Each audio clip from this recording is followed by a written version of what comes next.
The stranger at the docking bay, the outer rim of the galaxy, was no place for dreams, but Jake Morrison had learned to make peace with that reality long ago. His repair station, a modest collection of docking bays and workshops floating in the darkness between star systems, served travelers who couldn't afford the gleaming facilities of the core worlds. Here, among the forgotten and the desperate, Jake fixed broken ships and asked no questions. The alert chimed just after breakfast, announcing an incoming vessel. Jake wiped his hands on his already stained coveralls and checked the scanner.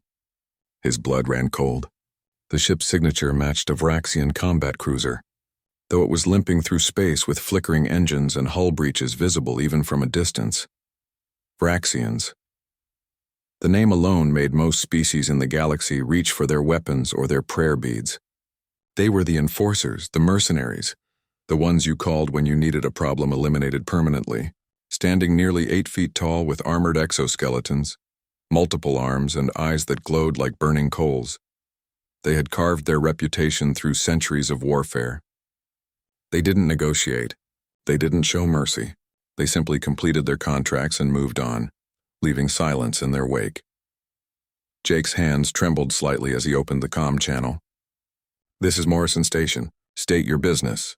The response came in a voice like grinding metal, speaking the common tongue with harsh precision. "Requesting emergency docking. Ship critical. We'll pay." At least they had credits. Jake authorized the docking sequence for Bay 3, the largest space he had. As the Vraxian cruiser limped into position, he could see the extent of the damage. Plasma scoring covered the hull, and one entire section looked like it had been hit by something massive. Whatever fight this warrior had been in, it had been brutal. The docking clamps engaged with a heavy thud. Jake grabbed his toolkit and headed for the bay, his mind racing through safety protocols. Keep distance. Don't make eye contact. Get the job done and get them gone. Simple. The airlock hissed open, and the Vraxian emerged. She was massive even by her species standards, with deep purple exoskeleton plates edged in silver. 4 powerful arms hung at her sides, 2 clutching weapons even now. Scars crisscrossed her armor, telling stories of countless battles. But something was wrong. The warrior moved slowly, favoring her left side. One of her secondary arms hung limp, and her breathing came in ragged bursts that Jake could hear even through her helmet. "I am Krathor of the Burning Sky Clan," the Vraxian announced, her voice weaker than the comm transmission had suggested. "My ship requires immediate repair. How long?" Jake forced himself to think like a mechanic, not a frightened human. He pulled up the damage assessment on his datapad, his eyes widening with each scan result. 3 to 4 days minimum. You took heavy fire. Primary stabilizers are shot, fuel lines ruptured, and your navigation array is completely fried. The Vraxian's glowing eyes fixed on him, and Jake felt the weight of that predatory gaze. "Acceptable. I will wait." She turned toward the ship, then stumbled. Jake moved on instinct, stepping forward even though every survival instinct screamed at him to run. The Vraxian caught herself against the hull, her breathing now a harsh wheeze. "When was your last medical treatment?" "Medical concerns are irrelevant," Krathor growled. But the effect was diminished by the way she slumped against her ship. Jake recognized that tone. He'd used it himself plenty of times, pretending everything was fine when his world was falling apart.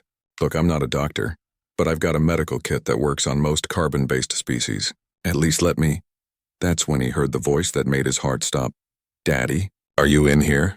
Lily appeared in the doorway of Bay 3, her small form silhouetted against the bright corridor lights. At 7 years old, she was all energy and curiosity, with her mother's dark hair pulled into 2 messy braids and her father's bright green eyes that noticed everything. She clutched her worn stuffed rabbit under one arm and her lunchbox in the other hand. "Lily." "No." Jake moved to intercept her, but his daughter had already spotted the Vraxian. Instead of screaming or running, which would have been the sensible reaction, Lily's eyes went wide with wonder. "Wow," she breathed. "Daddy, is that a Vraxian warrior? I saw pictures in my books, but they didn't say how shiny they are." Krathor had straightened despite her injuries, all 4 arms moving to defensive positions. The warrior's glowing eyes fixed on the small human child with an intensity that made Jake's throat tighten with fear. Lily, however, seemed completely oblivious to the danger. She walked forward with the fearless confidence that only children possessed, stopping a respectful distance away. Hello, Lily said brightly. I'm Lily Morrison. That's a really pretty color, purple. Are you okay? You look hurt. The Vraxian stared at the child for a long moment.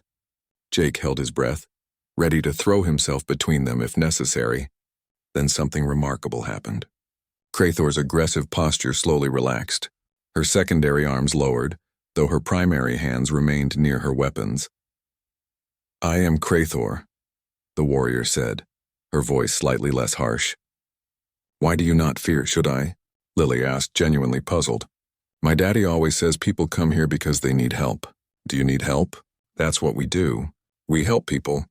Jake felt something shift in that moment, watching his daughter's innocent logic cut through layers of reputation and fear. Krathor made a sound that might have been a laugh or might have been pain. Your offspring speaks with unexpected wisdom, human, the Vraxian said to Jake. Then, to everyone's surprise, including her own, she slowly lowered herself into a sitting position against her ship, her massive form finally giving in to exhaustion. Perhaps I do require assistance. Lily beamed with satisfaction and looked at her father. See, Daddy? Everyone needs help sometimes. That's what you always tell me.